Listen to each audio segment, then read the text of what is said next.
ሜሲና ሮናልዶ አንድ ላይ ሊጫወቱ ይችሉ ነበር። እድሜ ለኳሬዝማ ግን ያልሆነም። 2003 ላይ ባርሳ ከሮናልዶ ኳሬዝማ ኢሚዲየት ታለንት ነው ብሎ እሱን መርጦ አስፈረሙት። ስፖርቲንግ ሮናልዶ ኳሬዝማና ጃርዲን የዩሮፕ ምርጥ አታክ ነበረ። ኳሬዝማ ያኔም ትሪቬላ ፊፋ 23 ላይ ስፓም እንደነበረ እሱም ያደርግ ነበረ። 19 ዓመቱ ላፖርታ በጊዜው ሲያመጣው ግን ብሮክን ፕሮሚስስ ነበሩ። ፍሪ ሮል ጠብቆ ነበረ የመጣው ግን አልሆነም። ዳስ ሮናልዲኖ ወደ ክለቡ መጣ እና ማርክ ኦቨርማርስ እና ሉዊስ ኤንሪኬ ቦታ ይዘውበት ነበረ እና ኦልሞስት ከአሰልጣኙ ፍራንክ ራይካርድ ጋር አልተግባቡም። ስቲል ግን ችሎታውን እያሳየ ነበር በተሰጠው ደቂቃዎች እና ስፖርቲንግ መልሰው ሳያስፈርሙት ሲቀሩ ለፖርቶ ፈረመ። ያኔ ነበር ምርጥ ችሎታውን ማሳየት የጀመረው። ጀለስ ሁሉም አይነት ስኪል ኦን ላክ ነበረው። ራሴንጋም ቢለው ራሱ ችግር አልነበረውም ትሪቬላው፣ ምክንያቱም ኢትስ ቢዩቲፉል ኤንድ ኢትስ ኢፌክቲቭ ብሮ። በቃ ከሌሎች ጋር መመሳሰል አልፈለገም። በራሱ በሚያምር መንገድ ነበር እግር ኳስ የሚጫወተው። የሌለ ጂኒየስ ነበር። ጥላውን ገሰሰው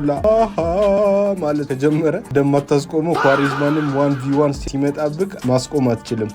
ፖርቶንም በሁለተኛ አመቱ ደብል እንዲበሉ አግዞ ፕሌየር ኦፍ ዘ ኢየር ቢመረጥም 2006 ወርልድ ካፕ ላይ ለፖርቹጋል ሁሉ አልተመረጠም። ኳሬዝማም ግን አላስቆመውም። ይሄ እና ቀጣዩን 2 ሊግ ታይትል ደግሞ 3 በተከታታይ ፖርቹጊዝ ሊግ እንዲበሉ አድርጎ ፖርቶን የአውሮፓ ክለቦችን ኑ አስፈርሙኝ ብሎ ጠራቸው። ሆዜ ሞሪኖም እኔ ብሎ ወደ ኢንተር ሚላን አመጣው። ቪዲዮም ከተመቻችሁ ፎሎ፣ ላይክ፣ ኮሜንት አድርጉ። ዩቲዩብ ብቅ በሉ እና ሰብስክራይብ አድርጉ። ኳሬዝማ እና ሞሪኖ ስታያቸው አይጣጣሙም። ዋላ ሃርድ ወርከር ይፈልጋል ሆዜ። ኳሬዝማ ደግሞ አርቲስት ነው። ትሪቬላ አስቆመዋለሁ ይላሉ እንደ መጥፎ ነገር ጭራሽ። ኳሬዝማ እግሩ ወደ ውስጥ የታጠፈ ስለነበር ነው ከልጅነቱ ጀምሮ ትሪቬላ ፕራክቲስ እያደረገ የነበረው እና ኢንተር ምንም አልሰራም። ወደ ቼልሲ በውሰት ላኩት። ሮናልዶ ጋር ፌስ ኦፍ ሊያደርጉ ነበረ። ያኔ ሮናልዶ ባላንዶር በልቶ ነበር። ኳሬዝማ ደግሞ ቢዶንዶሮ ነበር የበላው። ሊትራሊ መጥፎ ተጫዋች ስትሆን የሚሰጥ ነው ሴሪያ ውስጥ። ቼልሲም 5 ጨዋታ ተጫውቶ ወደ ኢንተር ሚላን ተመለሰ። የሚሸጡበት አጥተው ለቤሺክታስ በመጨረሻ ተሸጠ። እዛ ሆኖ ምርጥ ነበር፣ እንደ ሂሮ ነበር የተቀበሉት። እሱም አሪፍ ፐርፎርም እያደረገ ነበር። ነገር ግን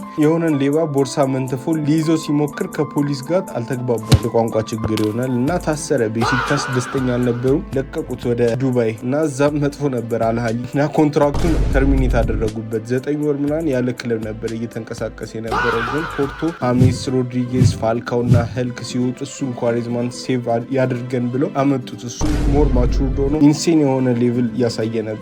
ባየር ሙኒክ ላይ 2 ጎል አስቆጥሮ እንዲያሸንፉ አደረጋቸው። ናፖሊ ላይ፣ ፍራንክፈርት፣ ሴቪያ ላይም እያስቆጠረ ነበር። ለዚህ ነው ወደ ኤክሳችሁ መመለስ አትፍሩ፣ አልረፈደም። ሴንዘቴክስ ምርጥ ኳስ እያሳየ ነበር። ጁሊያን ሎፔቴጊ ሰውዬ ግን ምንም አይመቸኝም። ቤንች አድርጎ እንዲወጣ አደረገው። ግን እንዴ ስብራት ወደ ኤክስ መመለስ አልጠቀሙም እኮ ልትሉ ትችላላችሁ። ነገር ግን ኳሬዝማ ደብል ዳውን አድርጎ ወዴት እንደሄደ ታውቃላችሁ? ቤሺክታስ ተመለሰ። እዛ ሜዶስ ቤሺክታስ ከ7 ዓመት በኋላ ተርኪሽ ሱፐር ሊግ እንዲበሉ አደረጋቸው። ይህም ፐርፎርማንስ እና ፍሬንድሊ ላይ ከሮናልዶ ጋር ኮምባይን እያደረጉ ለፖርቹጋል ለዩሮ 2016 ተጠራ። ፖርቹጋል ካስታወሳቸው አሪፍ አጀማመር አላደረጉም እዛ ቶርናመንት። ኳሬዝማም ሱፐር ሰብ ነበረ እና ቶርናመንቱ ላይ የመጨረሻውን ግሩፕ ስቴጅ ጨዋታቸው ላይ 3-2 እየተመሩ 61ኛው ደቂቃ ላይ ተቀይሮ ገብቶ 62ኛው ደቂቃ ላይ ነው አሲስት ያደረገለት ለሮናልዶ። እናም እንዲያልፉ አደረጋቸው። ምርጥ 3ኛው ነው። ራውንድ ኦፍ 16 ላይ ኤክስትራ ታይም ደርሰው ነው አሁን ተቀይሮ ገብቶ ማሸነፊያውን ያስቆጠረው። ቲኔጅ ጓደኛሞች ለሀገራቸው እየተፋለሙ ነበር። ሮናልዶ ኬሪ ጆብ አሳየንና ፋይናል አደርሷቸው ተጎድቶ ግን እሱ ፋይናሉ ላይ ሲወጣ ማነው ተቀይሮ የገባው? ጀለስ ኳሬዝማ ናታ። መቀስ ምት ራሱ ሞክሮ ነበር። አስቡ ቢያገባው ምን ያህል ኢንሴን እንደነበር። ደግነቱ ኤደር አግብቶ ፖርቹጋል እንዲበሉ አደረገ። ሮናልዶና ኳሬዝማም የተለያየ መንገድ ሄደው ግን ዋናውን ጎል አሳኩት። ቤሺክታስ ሌላ ሱፐር ሊግ እንዲበሉ አድርጎ 2018 የዓለም ዋንጫ ላይም ሲጠራ ያበደ ትሪቬላ አስቆጥሮ ምን ያህል ልጁ ኢንሴን እንደነበር አሳየም። ካሲምፓሳ እና ቪክቶሪያ ጉማሬስ ጋር ተጫወተ የመጨረሻዎቹን አመት እና የሚገርማችሁ ልጁ ኳስ አይወድም ነበር አላ ሆኪ ነበር የሚመቸው። ኳስ የጀመረበት ምክንያት ብራዘሩ በረኛ ስለነበረ እሱን ለማለማመድ ነበረ። ስፖርቲንግ እየሄደ ኳስ ሊመታለት ስካውት ተደርጎ የፈረመው ለስፖርቲንግ። እኛ ግን እንድንወዱ አድርጎናል። ስፖርቱን ፎሎ አድርጉ።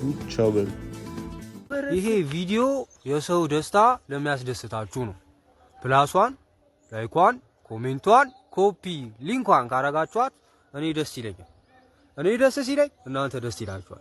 እናንተ ደስ ሲላችሁ እኔ ደስ ይለኛል። እኔ ድጋሚ ደስ ሲለኝ እናንተ ደስ ይላችኋል። እናንተ ደስ ሲላችሁ ወይኔ ፈጣሪ ሆይ ደስ አንልም።